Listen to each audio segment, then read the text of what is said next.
أعوذ بالله من الشيطان الرجيم بسم الله الرحمن الرحيم جزا الله أن محمد ما هو أهله جزا الله أن محمد ما هو أهله اللهم علمنا مراشد أمورنا وعزنا من شرور أنفسنا ومن سيئات أعمالنا اللهم علمنا مراشد أمورنا وعزنا من شرور أنفسنا ومن سيئات أعمالنا أستغفر الله الذي لا إله إلا هو الحي القيوم وأتوب إليه ولا حول ولا قوة إلا بالله العلي العظيم আজকে তারিখ হচ্ছে আজকে 19 তারিখ মার্চ মাস 2025 সাল। আল্লাহ সুবহানাহু ওয়া তাআলার অশেষ মেহেরবানি এবং লক্ষ কোটি শুকরিয়া যে আল্লাহ সুবহানাহু ওয়া তাআলা আমাদেরকে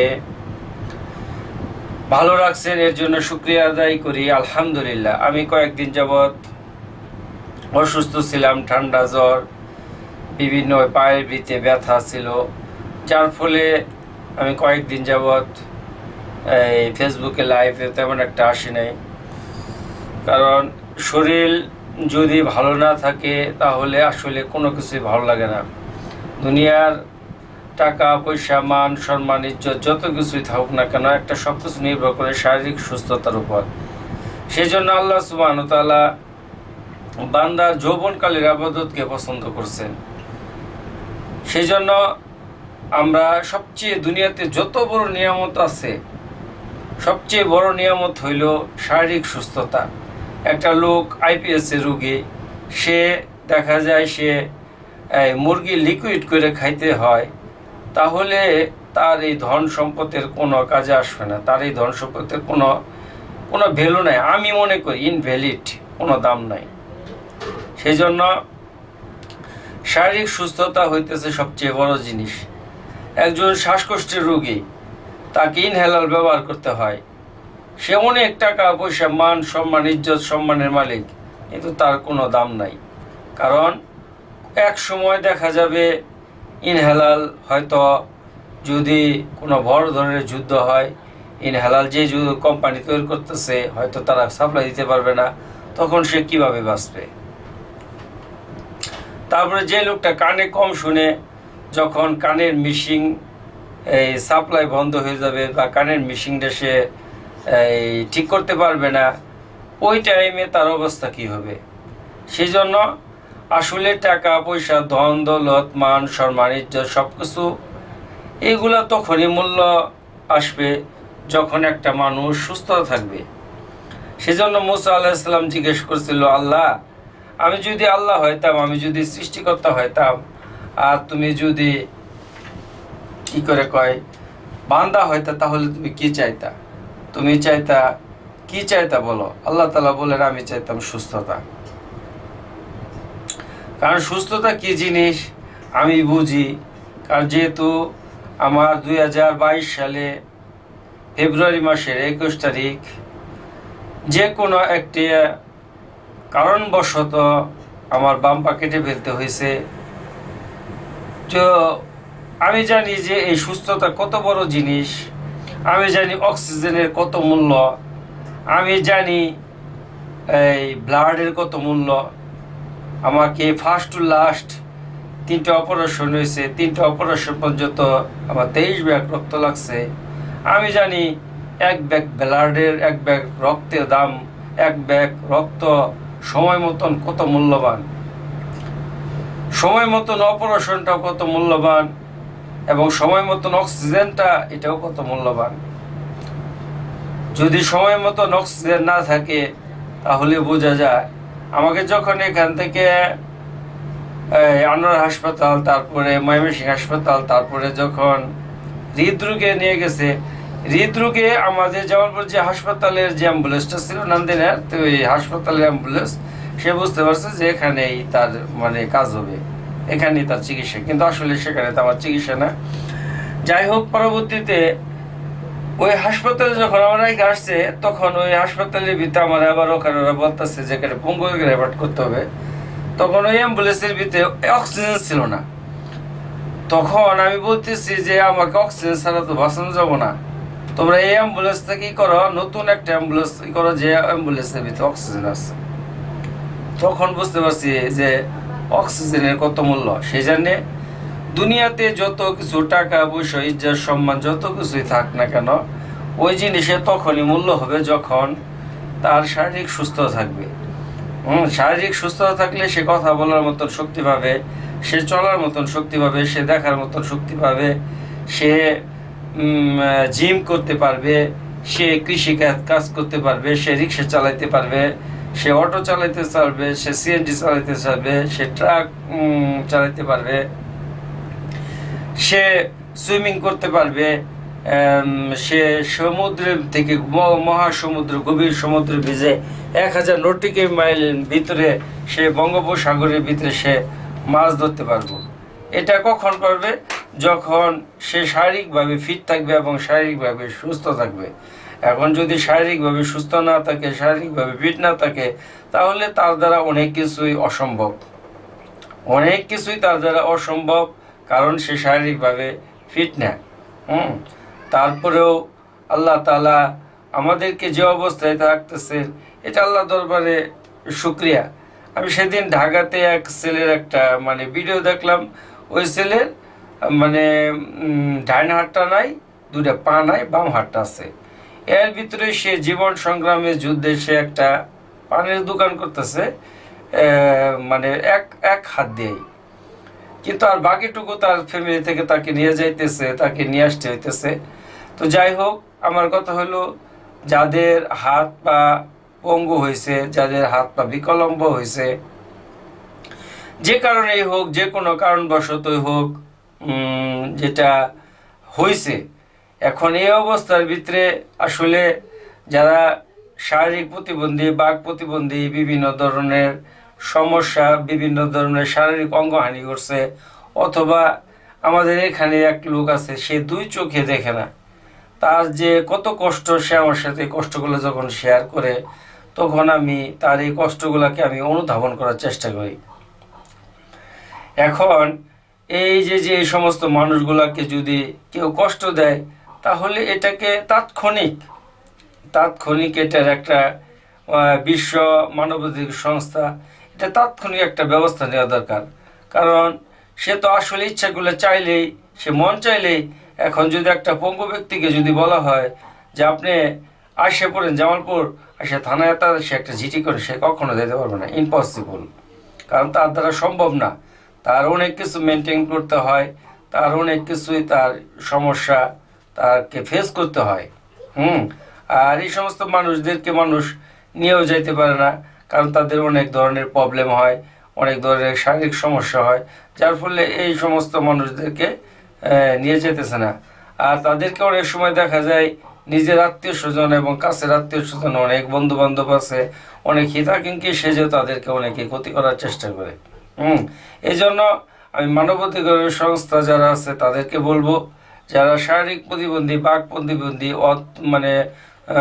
যাদের অঙ্গহানি করছে, অথবা যারা অন্ধত্ব বরণ করছে, অথবা কানে কম শুনে, অথবা জবান আছে কিন্তু কথা বলতে পারে না, বোবা, তাদেরকে সরকার বিশেষ মর্যাদা দেয়। এই 4-5 দিন আগে সরিষাবাড়ি একটা ঘটনা দেখলাম, একজন মানসিক রোগীকে তারা হত্যা করছে। এটা কতটুকু জঘন্য একটা অপরাধ করছে, যেটা কল্পনার বাইরে। সেই জন্য আসলে এদেরকে যদি আপনি তাদের সাথে এই ধরনের আচরণ করা হয়, তাহলে মানবতা আজকে কোথায় গেল? এটা আমার কথা হলো, বাংলাদেশে যে কোনো টাইমে যে কোনো সরকার থাকুক না কেন, শুধু বাংলাদেশ যদি তাই না, সারা ওয়ার্ল্ডের ভিতরে যারা মানবাধিকার নিয়ে কাজ করেন, তারা যারা বিশেষ করে শারীরিক প্রতিবন্ধী, বাক প্রতিবন্ধী, যারা অন্ধ, যারা বোবা, যারা ল্যাংড়া, যারা দৃষ্টিহীন, ঠিক আছে, তাদের প্রতি বিশেষ নজর রাখা, এবং কি তাদের কী কারণবশত মৃত্যু হইল, এই মৃত্যুটাকে নিশ্চিত করার জন্য সরকার একটা কমিশন গঠন করা, যে এদেরকে কী কারণে মৃত্যু হইল। আর তো অনেক সময় একটা বোবা লোক, সে কি বলতে পারবো, কিন্তু দেখা যায় যে তার হয়তো সম্পত্তির লোভে, তার হয়তো অর্থের লোভে কেউ তাকে হত্যা করছে, কিন্তু সে কিন্তু এটা বলতে পারবে না। যখন একটা এদের ব্যাপারে একটা স্বাধীন কমিশন গঠন করা হবে, তখন এদের মৃত্যুর কারণগুলোকে যখন জাস্টিফাই করা হবে, এখানে আসল জিনিসগুলা বেরোয় আসবে। কারণ এরা বাংলাদেশের নাগরিক, এরা আমাদের দেশে বাস করে, এরা বিভিন্ন রকমের প্রতিকূল অবস্থা, এদের প্রতিটা মুহূর্ত চ্যালেঞ্জ। এটা যদি কেউ বলে যে চ্যালেঞ্জ না, এটা আমি বিশ্বাস করব না। কারণ আমি তো জানি যে আমি ভুক্তভোগী, ঠিক আছে। এটা তাদের প্রতিটা মুহূর্ত চ্যালেঞ্জিং বিষয়, ঠিক আছে। কারা একটু তাদের যদি মানে একটু ডিপ্রেশন করে, তাদের একটু হাই প্রেশার তাদের বেড়ে যাবে, অথবা প্রেশারটা লো হয়ে যাবে। তারপরে আপনার বিভিন্ন ধরনের মানে সমস্যার সাথে তাদেরকে লড়তে হয়। সেই জন্য এই সুযোগগুলো আবার কিছু দুষ্ট প্রকৃতির মানুষ আছে, তারা এদের সাথে ব্যবহার করে। এদের সাথে যাতে করে এই দুষ্ট প্রকৃতির মানুষগুলা এই সুদের সাথে এদের ব্যবহার না করতে পারে, এই জন্য সরকার বিশেষভাবে যেই সরকারই থাকুক না কেন, এরা এদেরকে বিশেষ নজর রাখা। আমার এক বন্ধু থাকে কানাডা, সে আমাকে বলে যে রোকন তুই কানাডা চলে আস, ঠিক আছে। কানাডায় এখানে যার একটা অঙ্গ নাই, তাদেরকে সরকার এবং এই দেশের জনগণ যে পরিমাণ সম্মান করে, এটা কল্পনার বাইরে। সেম জাপানেও একই অবস্থা, যে তাদেরকে অত্যন্ত সম্মান এবং রাষ্ট্র থেকে আলাদা একটা সম্মান দেওয়া হয়। কারণ যে কোনোভাবে তাদের অঙ্গহানি করছে, হয়তো দুর্ঘটনা হইতে হয়েছে, হয়তো কোনো ধরনের ষড়যন্ত্রের শিকার হইতে হয়েছে, অথবা মহান সৃষ্টিকর্তার এটা তার একটা অলৌকিক নিদর্শন, যে তাকে বুবা বানায় পাঠাইছে, তাকে অন্ধ বানায় পাঠাইছে, তাকে কানা ল্যাংরা করে দুনিয়াতে পাঠাইছে, অথবা এটা আল্লাহ তাআলা বলছে যে আমি এগুলা করছি, এগুলা তোমাদেরকে যারা জ্ঞানালা ব্যক্তি, তাদের চক্ষু আছে, যাদের শ্রবণ শক্তি আছে, তাদের জ্ঞানের পরিধি অসীম, তারা এখান থেকে শিক্ষা গ্রহণ করবে যে আমি ইচ্ছা করলে কোন ফায়াকুনের মাধ্যমে আমি সব কিছু করতে পারি। এটা আল্লাহ তাআলা বুঝাইছে। সেই জন্য আমি আজকে পবিত্র রমজান মাস চলতেছে, আমাদের রমজান মাসের ভিতরে আমরা একে অপরের প্রতি শ্রদ্ধাশীল হই, একে অপরের প্রতি ভ্রাতৃত্ববোধ বজায় রাখি, এবং বাংলাদেশ আমাদের জন্মভূমি, আমরা বাংলাদেশের যারাই নাগরিক, বাংলাদেশের প্রতি আমরা অত্যন্ত আন্তরিক হব। আমাদের এমন কোনো কৃতকর্ম করব না যার দ্বারা বাংলাদেশ আন্তর্জাতিক মহলে একটা ঘৃণিত রাষ্ট্র হিসেবে পরিণত হয়। এখানে বহু ধর্ম, বর্ণ, গোত্র, বিভিন্ন শ্রেণীর বিভিন্ন ধর্মের বাস করে। আসলে আমরা সবসময় যদি ভাবি যে আমাদের রক্ত তাদের রক্ত একই, যদি এরকম মনোভাব আমাদের দিলের ভিতরে পোষণ হয়, তাহলে আমরা কারো প্রতি ঈর্ষান্বিত বোধ করবো না, কারো প্রতি হিংসা পোষণ করবো না, কারো প্রতি আক্রোশ পয়দা হবে না, কারো প্রতি আমাদের এই ক্ষতি করার চিন্তা ভাবনা আসবো না। আমাদের রাসূলুল্লাহ সাল্লাল্লাহু আলাইহি ওয়াসাল্লাম মহৎ ব্যক্তি ছিল, আমাদের জীবনটা মহৎ করে তুলতে হবে। মহৎ ব্যক্তি কেমন মহৎ ব্যক্তি ছিল? আল্লাহ রাসূল সাল্লাল্লাহু আলাইহি ওয়াসাল্লাম পাহাড়ে পদদেশে এক বুড়ি মা বাস করতো। ওই বুড়ি সে পাহাড়ে পদদেশে চলে যাইতেছে, সে শুনতে পারলো যে মোহাম্মদ নামে একটা নবী আসছে, সে আবদুল্লাহর বেটা, সে কুরাইশ বংশে আসছে, সে মানুষকে আল্লাহ সুবহানাহু ওয়া তাআলার দিকে দাওয়াত দিতেছে, সৃষ্টিকর্তার দিকে দাওয়াত দিতেছে। এই কথা শোনার পরে সে বুড়ি বলতেছে যে আমি এই মোহাম্মদের এই কথার আমরা এই করতে রাজি না, কারণ আমরা এই কাবা ঘরে 360টা দেবদেবী আছে, আমরা তাদের উপাসনা করি, আমরা এক আল্লাহর ইবাদত করতে রাজি না। তো তোমরা যদি পারো আমাকে একটু পাহাড়ের পদদেশে ওই জায়গায় রাইখে আসো। তখন কি করে কয়, আমাদের নবী মুহাম্মদ সাল্লাল্লাহু আলাইহি ওয়াসাল্লাম ওই কথাটা তিনি ওই দিকে চলতেছিল, তিনি শুনতে পাচ্ছেন। তখন বুড়ি বলতেছে, দেখো বুড়িমা, তুমি তোমার এই লাকড়ির বোঝা আর তোমার রসদপত্রগুলো যা কিছু আছে, এভরিথিং A to Z তুমি আমার মাথার উপর দাও। তখন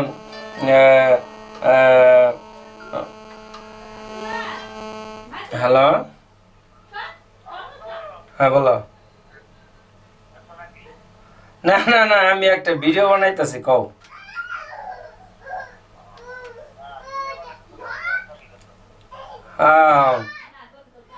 পরে তাহলে আমি তোমার ফোন দিতেছি, কও।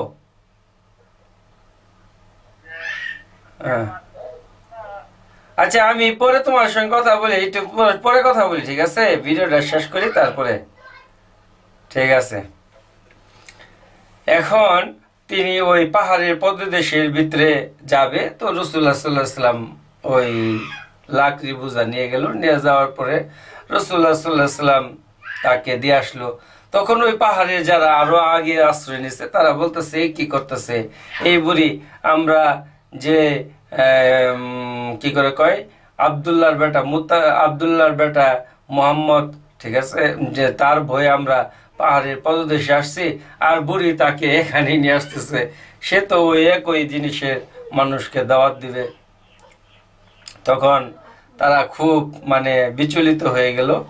তো যখন দেখলো আরো এদিকে দেখে যে মোহাম্মদ সাল্লাহ সাল্লামের উপরে লাঠির বোঝা, তখন তিনি আরো তারা বিচলিত হয়ে গেল। যখন যাই হোক, কিন্তু আল্লাহ রসুল সাল্লাহ সাল্লাম কোনো কথাই বলতেছে না। তো তাকে যখন পৌঁছাই দেওয়া হইলো, তখন বলতেছে এই বুড়ি তুমি এগুলা কি করছো, যে তুমি যার মাথায় ই দিছ তাকে তুমি চিনো? হ্যাঁ, সে হাশিমি বংশের লোক, কুরাইশ বংশের সে জন্মগ্রহণ করছে, সেই তো আবদুল্লাহ, মোহাম্মদের বেটা আবদুল্লাহ, আর তার বইয়েরই তো আমরা তো এখানে পলায়ন করছি। তখন ওই বুড়ি বলতেছে আমি তোমাদেরকে বলি আমার অনেক বয়স হয়েছে, আমি অনেক প্রবীণ, তোমাদের এইটাই যদি মোহাম্মদ হয়ে থাকে তাহলে তোমরা এক বাক্যে কালিমা পড়ে নাও, লা ইলাহা ইল্লাল্লাহ মুহাম্মাদুর রাসূলুল্লাহ। আমিও কালিমা পড়লাম, তোমরা কালিমা পড়ে নাও। তখন নবী মুহাম্মদ সাল্লাল্লাহু আলাইহি সাল্লাম কি করলো, কালমা পড়ে নিল। এই কি করে কয়, বুড়ি কালমা পড়লো, সাথে সাথে ওই গোত্রের ওই কাবিলায় ওই পদদেশে, যে ওই পাহাড়ের পদদেশে যারা অবস্থান করছিল সবাই কালমা গ্রহণ করছে। তাহলে এটা কিসের দ্বারা হয়েছে? এটা নবীজির আখলাকের দ্বারা, নবীজির চরিত্রের দ্বারা। এক ইহুদি আল্লাহ রসুলকে হত্যা করার জন্য আসছে, আর ইহুদিকে আল্লাহ রসুল সাল্লাহ সাল্লামকে যখন হত্যা করার জন্য আসছে, কিন্তু রসুল্লাহ সাল্লাহ সাল্লামকে হত্যা করার জন্য সে একটা তরোয়াল নিয়ে আসছো। যাই হোক, সে রাত্রিবেলা সে বহুত প্ল্যান করছে, মাস্টার প্ল্যান করছে, কিন্তু রসুল্লাহ সাল্লামকে হত্যা করতে পারে। রাত্রিবেলা তার পাতলা পায়খানা হয়েছে, যে সে সকালবেলা পাতলা পায়খানার কারণে সে সকালবেলা ভোরে ঘুম থেকে উঠে চলে গেছে। রসুল্লাহ সাল্লাহ সাল্লাম খোঁজ নিতে গেছে যে মেয়ে আমার কি অবস্থা, যায় দেখে যে সে পায়খানা করছে। আর রসুল্লাহ সাল্লাহ সাল্লাম অনেক মানে কষ্ট পাইতেছে, আমি তার খোঁজ খবর নিতে পারি নাই, তার এরকম অবস্থা হয়েছে। কিন্তু রসুল্লাহ সাল্লাহ সাল্লাম দেখলো যে তার যে বিছনা দিছিল, বিছনা দিয়েছে বিশাল বড় একটা মানে ছুরি। আর ওই জামানার ভিতরে যার কাছে একটা ছুরি থাকতো সে অনেক দামি এবং সে অনেক সম্মানী ব্যক্তি ছিল। যখন আমাদের দেশে যদি কারো কাছে রিভলভার থাকে, যদি বৈধ কোনো অস্ত্র থাকে, সে অনেক মানে নিজেকে অনেক কিছু ভাবে। যাই হোক, সেই জামানার ভিতরে তখন রাসূলুল্লাহ সাল্লাল্লাহু আলাইহি ওয়াসাল্লাম অত্যন্ত কষ্ট পাইতেছে যে সে আমাকে হত্যা করার জন্য আসছে, ভালো কথা, কিন্তু আমি তার খোঁজ নিতে পারলাম না। তো ওই ব্যক্তি তো ছুরির লোপা সামলাইতে পারে না, কারণ ওই জামানার ভিতরে একটা তরোয়াল বিশাল মূল্যবান, বিশাল মূল্যবান। তখন রাসূলুল্লাহ সাল্লাল্লাহু আলাইহি ওয়াসাল্লাম কি করলো, ওই তরোয়ালটাকে নিয়ে রেখে দিল। তখন ওই লোক আবার আসছে। তো রাসূলুল্লাহ সাল্লাল্লাহু আলাইহি ওয়াসাল্লাম যদি চাইতো তাকে তো সাহাবী আজমাইনদেরকে বললে তাকে তো কতল করে ফেলাইতো। তিনি বলল যে ভাই তুমি কিসের জন্য আসছিলা? পরে বলছে যে আসলে আমি সত্য গোপন করে লাভ নাই, যেহেতু আমি এই ধরাই খেয়ে গেছি, তো আমি যেখানে একটা তরোয়াল নিয়ে আসছি। তো তরোয়াল কেন নিয়ে আসছো, ছুরি কেন নিয়ে আসছো? আমিটাকে আমি হত্যা করার জন্য। তখন আল্লাহ রাসূল সাল্লাল্লাহু আলাইহি ওয়াসাল্লাম বলতেছেন যে ভালো কথা, কিন্তু আমি তখন তুমি আমাকে প্রথমে ক্ষমা করে দাও, যার কারণে যে আমি তোমার রাত্রে খোঁজ নিতে পারি নাই, তোমার যে রাত্রিবেলা পাতলা পায়খানা বা ডায়রিয়া হয়েছে আমি তোমার খোঁজ নিতে পারি নাই, এই জন্য তুমি আমাকে ক্ষমা করে দাও। তো রাসূলুল্লাহ সাল্লাল্লাহু আলাইহি ওয়াসাল্লাম তাকে যখন ক্ষমা করে তার হাতে ছুরিটা দিয়ে দিছে, তখন তিনি বলতেছেন আশহাদু আল্লা ইলাহা ইল্লাল্লাহু মুহাম্মাদুর রাসূলুল্লাহ, আমি সাক্ষ্য দিচ্ছি মুহাম্মদ সাল্লাল্লাহু আলাইহি ওয়াসাল্লাম আল্লাহ তাআলা প্রেরিত নবী এবং এক আল্লাহ তাআলা তিনি সাক্ষ্য দিচ্ছেন। তিনি বুঝতে পারছেন প্রফেট মুহাম্মদ সাল্লাল্লাহু আলাইহি ওয়াসাল্লাম তিনি মহামানব এবং তিনি সত্যিকারের যে একজন মহামানব, তার নির্দেশন তাকে হত্যা করার জন্য আসছে, তার তো বদলা নিলই না। আর সে যে রাত্রেবেলা পাতলা পায়খানা হয়েছে এর জন্য খোঁজ নিতে পারে না, এর জন্য কষ্ট পাইতেছে এবং তার ছুরিটাকে দিয়ে দিতেছে, তার তরোয়ালটাকে। তো সেই জন্য আমাদের আখলাক দেখে অন্য ধর্মাবলম্বী যারা আছে, তারা অন্য ধর্মের মানুষ যারা আছে ভিনদেশী, হ্যাঁ, তারা যেন কখনোই মানে বলে না যে মুসলমানরা খারাপ। কারণ মুসলমানদের চরিত্র, মুসলমানদের বৈশিষ্ট্য দেখে অন্য ধর্মের লোক তারা কি হবে, তারা আরো ধর্মের প্রতি আকৃষ্ট হবে। ওই মানুষগুলাই যারা রাসূলুল্লাহ সাল্লাল্লাহু আলাইহি ওয়াসাল্লামের জামানায় সাহাবা আজমাইন হয়েছে তাদেরকে নুজুম বলা হয়েছে। নুজুম, নুজুম মানে তারকা, তারকার সঙ্গে তুলনা করেছে। যে আমার সাহাবীরা আকাশের নক্ষত্র সমতুল্য। আর ওই মানুষগুলা এক সময় তারাই ছিল সবচেয়ে আরবের সবচেয়ে নিকৃষ্ট এবং ঘৃণিত ব্যক্তি। রোম পারস্য কোনো দেশের সরকার তাদেরকে শাসন করতে চাইতো না। আর রাসূলুল্লাহ সাল্লাম তাদেরকে চারিত্রিক বৈশিষ্ট্যের মাধ্যমে বিভিন্ন রকমভাবে আল্লাহ রাসূলুল্লাহ সাল্লাল্লাহু আলাইহি ওয়াসাল্লাম তাদেরকে সত্য দিনের ভিত্তিতে যখন নিয়ে আসছে, তো তারাই হচ্ছে পৃথিবীর সর্বশ্রেষ্ঠ মহামানব। তাদেরকে আল্লাহ তাআলা পরিণত করছেন। উমর রাদিয়াল্লাহু তাআলা আনহুকে, উমর রাদিয়াল্লাহু তাআলা ওই ব্যক্তি যে খোলা তরবারি নিয়ে কুরাইশ বংশের কাউকে হত্যা করার মতন সাহস মক্কায় কেউ জন্মে নাই। আর উমর রাদিয়াল্লাহু তাআলা আনহু খোলা তরবারি বের করে বলছে, আমি মুহাম্মদের কল্লাকে শিরচ্ছেদ করব। আর ওই উমর রাদিয়াল্লাহু তাআলা আনহু আল্লাহ তাআলা দিনের জন্য কবুল করে সে উমর রাদিয়াল্লাহু তাআলা আনহু ইসলামের দ্বিতীয় খলিফা হয়েছে। এটা কিসের জন্য হয়েছে? তার চারিত্রিক বৈশিষ্ট্যের কারণে হয়েছে। সেজন্য আমরা আসল কথা হইল, আমরা আমাদের ভিতরে আমরা এমন কিছু কৃতকর্ম করব না যে কৃতকর্মের কারণে আমরা দেশের কাছে লজ্জিত হই, মানুষের কাছে এবং কি আমার পরিবারের কাছে আমি লজ্জিত হই। আমার কৃতকর্মটা যাতে ভালো হয়। দেশে ভিতরে আমি দেশের যে সমস্ত ভালো কাজগুলো আছে, উন্নয়নমূলক কাজগুলো আছে আমি করি। আমি একটা গাছ লাগাই, যে রাস্তা দিয়ে হাঁটা চলার মতন কোনো ব্যবস্থা নাই, একটা হাঁটার ব্যবস্থা করি। একটা লোক, পঙ্গু লোক, সে পারাপার হইতে পারতেছে না, তাকে একটু হেল্প করে তাকে পার করে দেওয়ার তৈরি। যে জায়গার ভিতরে পানি নিষ্কাশনের ব্যবস্থা নাই, তাদেরকে পানি নিষ্কাশনের ব্যবস্থা করে দেই। যে জায়গার ভিতরে একটা বাড়ি আছে অথচ একটা রাস্তা নাই, তারা বাড়িতে যাইতে পারে না, রাত্রেবেলা ধান খেতে সুবল দেয়, আমি তাদেরকে রাস্তার একটা ব্যবস্থা করে দেই। যাদের কারেন্ট নাই, একটু কারেন্ট নামানোর জন্য একটু চেষ্টা করে দেয়। এগুলো মানুষের সামাজিক উন্নয়ন কর্মকাণ্ডগুলোকে আমাদেরকে করতে হবে, তাহলেই আমরা মানুষের হৃদয়ে বাস করতে পারবো। মাদার তেরেসা সে মানুষের কল্যাণে কাজ করছে, যার ফলে সে অন্য ধর্মাবলম্বী, তারপরে আজকে তার নাম মানুষ প্রশংসা সহকারে স্মরণ করে। সেজন্য মানুষের কল্যাণের কাজ করা, এমন কিছু না করা যার দ্বারা মানুষ আমাকে ঘৃণা করে, যার দ্বারা মানুষ আমাকে দীক্ষা দেয়। আসলে দুনিয়ার এই জীবনটা অল্প দিনের জন্য। আল্লাহ তাআলা বলছেন, ফি হাজি দুনিয়া মাতাউল গুরুর, এই দুনিয়ার জীবনটা একটা ধোঁকা, আর এই ধোঁকার ভিতরে একটা খেলতামাশার বস্তু। বলছে পোলাপান যে খেলাধুলা করে না, খেলাধুলার পর একটু করে ঘয় করে ভাঙে ফেলা, ঠিক অতটুকু একটা সময়। তো এই অল্প সময়ের ভিতরে আমাকে আমার জীবনটাকে, আমার এই লাইফটাকে আমি কেন বরবাদ করব? কারণ আমার আখেরাতে হিসাব দিতে হবে আল্লাহ তাআলার কাছে। প্রতিটা কদম, প্রতিটা ইঞ্চি আমার দিতে হবে। আমি কেন চুগলখড়ি করব? আমি কেন মিথ্যাবাদী করব? আমি কেন ধোঁকাবাজি করব? আমি কেন টাউটামি করব? আমি কেন বাটপারি করব? আমার কৃতকর্ম A to Z যাতে ভালো হয়, কারণ আমাকে তো আখেরাতে হিসাব দিতেই হবে। আমি যে যাই করি না কেন, আমার প্রত্যেকটা কৃতকর্মর হিসাব আল্লাহ সুবহানাহু ওয়া তাআলার কাছে দিতে হবে। এই জন্য আমাকে সবসময় প্রিপারেশন নিয়ে থাকতে হবে। আমার এনি টাইম এনি হাউ আমার মৃত্যু হবে। আর এই মৃত্যুর সময় আমার বাড়ি গাড়ি, ধন দৌলত, টাকা পয়সা, অর্থ সম্পদ কিছুই যাবে না। শুধু যাবে কি আমার ভালো আমলগুলা যাবে। আমি কি ভালো কাজ করছি আর কি মন্দ কাজ করছি, এই দুইটা জিনিস যাবে। আর সব কিছু রেখে দেওয়া হবে। যে বুর্জ খলিফার মালিক, সে যে এত ধনী, তারপরে আপনার ধরেন ভারতের মুকেশ আম্বানি, তারা অনেক ধনী। এইগুলো টাকা পয়সা কি নিয়ে যাইতে পারছে? শুধু তার সাথে ওই কাফনের কাপড়টুকু নিয়ে যাইতে পারছে, আর শুধু ওই ভালো আমলটুকু তারা নিয়ে যাবে। তারা ওই এগুলা কোনো কিছু নিয়ে যাইতে যারা আছে তারাও পারবে না, আর যারা চলে গেছে তারাও পারে নাই। ওই শুধু তাদের ভালো আমলটুকু, ভালো কৃতকর্মটুকুই নিয়ে যেতে পারবে। সেই জন্য এই বাংলাদেশের অনেক ধনী ব্যক্তি ছিল, তারাও কেউ নিয়ে যেতে পারে নাই। অনেক সম্মানী ব্যক্তি ছিল, তারাও কেউ নিয়ে যেতে পারে, শুধু ভালো আর মন্দ আমলটুকু যাবে। সেই জন্য আমাদের লাইফটাকে ওইভাবে গড়ানো।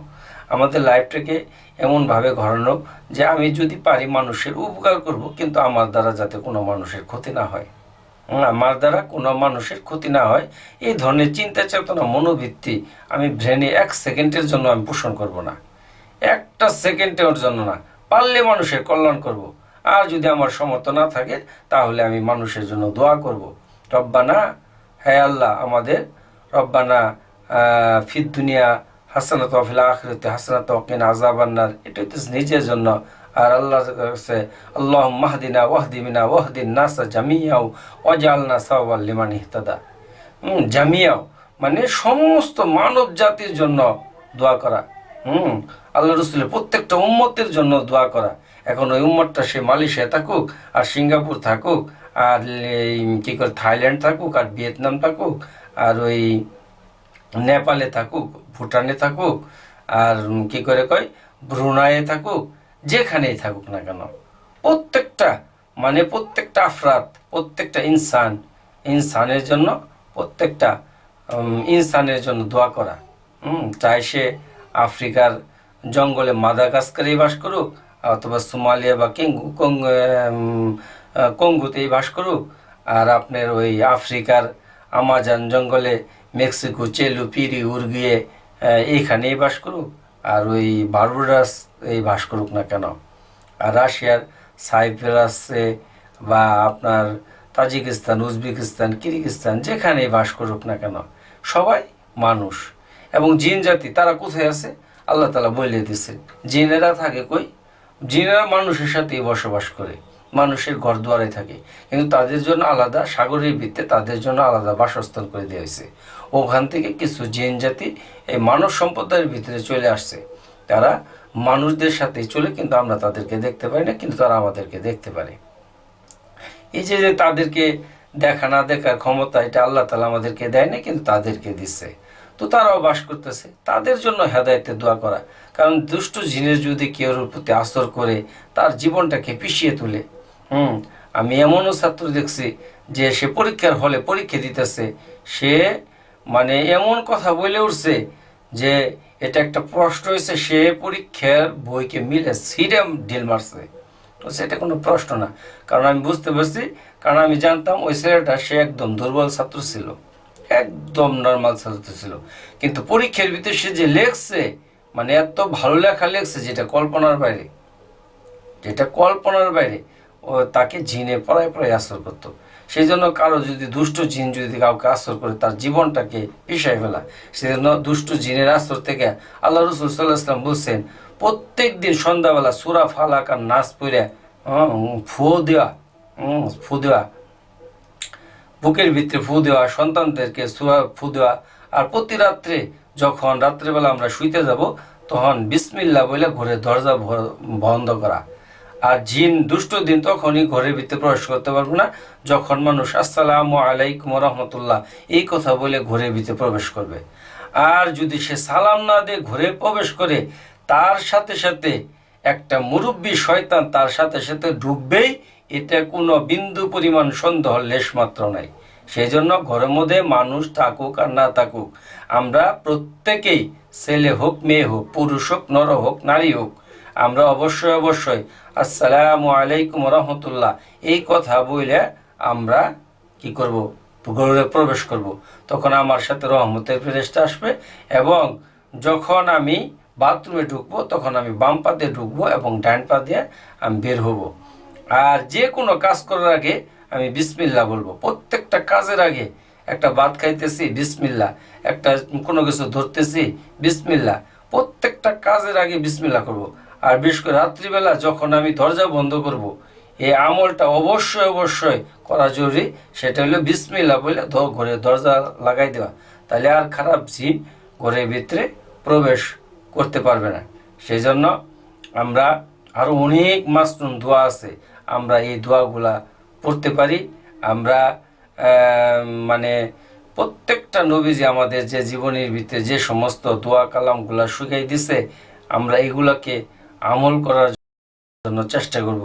ভাই সাধু না সাজি, সাধুর ভ্রাণ না করি, প্রকৃতপক্ষে আমি A to Z, first to last আমি একজন ভালো মানুষ হওয়ার জন্য চেষ্টা করব। অনেক ভালো মানুষ আছে, অনেক ভালো মানুষ আছে যাদের মানে অনেকে মানে সাধুর ভান করে ভালো মানুষ সাজে। আসলে এটা এক সময় প্রকাশ পাওয়া যায়। অনেক এই যে ফেসবুক খুলে দেওয়া যায় যে মানে ইয়াবা নিয়ে আসতেছে, কিন্তু সে এই আলখাল্লা এই সাধু মানে দরবেশ অনেক বড় আল্লামা দেওয়া যায়, এইগুলা ফেসবুক খুলে দেখা যায়। তো এইগুলা কইরে লাভ নাই তো। সেই জন্য আমি নিজেকে কলঙ্ক করতেছি, আমার রসুলকে আমি কলঙ্কিনী বানাইতেছি, রসুলের বেশভূষাকে আমি কলঙ্কিনী প্রসাইতেছি। আমি তো আসলে ভিতর তো আমার নাফাকি, কিন্তু আমার উপরে ডেকোরেশনটাকে আমি সাজাইছি খুব সুন্দর। এই ধরনের কাজ না করাই ভালো। তো আল্লাহ সাল্লাহ আমাদের সবাইকে হেদায়েত দান করুক।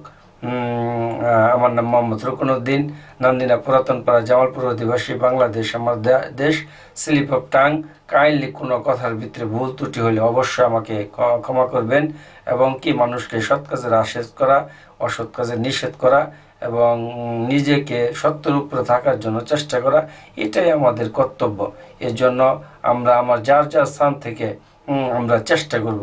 আল্লাহ তাআলা বলছে ইনফিরু খিফাফা ওয়া সিকালা, তুমি ধনী হও, গরিব হও, ল্যাংরা হও, কানা হও, বোবা হও, তুমি যে অবস্থায় থাকো না কেন, সত্য দিনের জন্য তোমাকে কি করতে হবে, তোমাকে চেষ্টা করতে হবে মানুষের কাছে সত্য দিন পৌঁছানো, সত্য দিনের কথা বলা, এটা তোমার জিম্মাদারি। আর এই জিম্মাদারি থেকে আমি বের হইতে পারবো না। আল্লাহ নিজেই বলছেন আমরে বিল মারুফ আর নেহি আনিল মুনকার, সৎ কাজের আদেশ করা, অসৎ কাজের নিষেধ করা। এখন যদি কারো তকদিরে হেদায়েত না থাকে, এটা আল্লাহ তাআলার ইচ্ছা, এই ব্যাপারে তো আমাদের কোনো হেদায়েত নাই। আল্লাহ রসুলের চাচা তার কপালে হেদায়েত ছিল না, আবু জেহেলের কপালে হেদায়েত ছিল না, তো এটা আল্লাহ তাআলার ফায়সালা। তো আল্লাহ বলেন আল্লাহু আলাম, আল্লাহ পাকি ভালো জানে। সেই জন্য আমরা আমাদের এমন কোনো কৃতকর্ম করব না যার দ্বারা আজকে আমার কৃতকর্মের কারণে আমার যদি সন্তান লজ্জিত হয়, তাহলে এই সন্তানই তো আমার মানে যখন লাশটা দাফন দেব তখন মানুষে বলবো আরে অমুকের বাপটা খারাপ ছিল, তখন সন্তানই তখন মাথা নিচু করে যাবে। সেজন্য আমার কৃতকর্ম যাতে এমন হয় যাতে করে মানুষ সেদিনকে বুকে জড়াই ধরে বললে যে তোমার বাপটা অনেক ভালো মানুষ ছিল, সে আজকে দুনিয়াতে নাই, আমরা একটা ভালো মানুষকে হারাইলাম। সেই জন্য নিজেকে ওইভাবে প্রিপারেশন নেওয়া, প্রস্তুতি নেওয়া। তো দেশ বিদেশ থেকে আমার ভিডিও যারা শুনতেছেন অবশ্যই কাইন্ডলি আমার ভিডিওকে শেয়ার করে দিবেন। এবং কি এখান থেকে যদি একটা কথাও ভালো লাগে, নিজেকে পরিবর্তন বা নিজেকে একটা আমল অথবা অন্যকে শেয়ারের মাধ্যমে একটা কথাও যদি ভালো লাগে এখান থেকে পৌঁছাই দিতে পারবেন, পৌঁছাই দিবেন, তো শেয়ার করে দিবেন। তো এটা প্রযুক্তির যুগ, প্রযুক্তির মাধ্যমে আজকে দিনের প্রচার এবং প্রসার ঘটতেছে, আবার প্রযুক্তির মানে মন্দ কাজেরও প্রচার প্রসার করতেছে। তো এই মানে খেলা চলতেছে, এটা আল্লাহ তাআলার ইশারা। সব কিছু এগুলো আল্লাহ তাআলাই মানুষকে ব্রেনের ভিতরে ঢুকাই দিছে। তো আল্লাহ তাআলা যা করেন বান্দার মঙ্গলের জন্য করেন, আমরা হতাশ না হই। কারণ হতাশা থেকে মানুষ অনেক ধরনের রোগে আক্রান্ত হয়, অনেক ধরনের ফোবিয়া, অ্যাংজাইটি, প্যানিক ডিসঅর্ডারের মতন আক্রান্ত হই। আমরা ধূমপান মুক্ত বাংলাদেশ গড়ার চেষ্টা করি, আমরা একটা সুস্থ লাইফস্টাইলের দিকে আমরা চেষ্টা করি, যাতে করে যে খাবার খেলে আমাদের শারীরিকভাবে আমরা অসুস্থ হব সেই ধরনের খাবার থেকে আমরা বিরত রাখবো। হ্যাঁ, আল্লাহ তাআলা বলছেন মাইসির খমর মানাফিউল লিন্নাস, মদ এবং জুয়া, নেশা জাতীয় দ্রব্য এবং জুয়া, এটা সাময়িক প্রশান্তি আনে কিন্তু এর দ্বারা ক্ষতির পরিমাণ বেশি।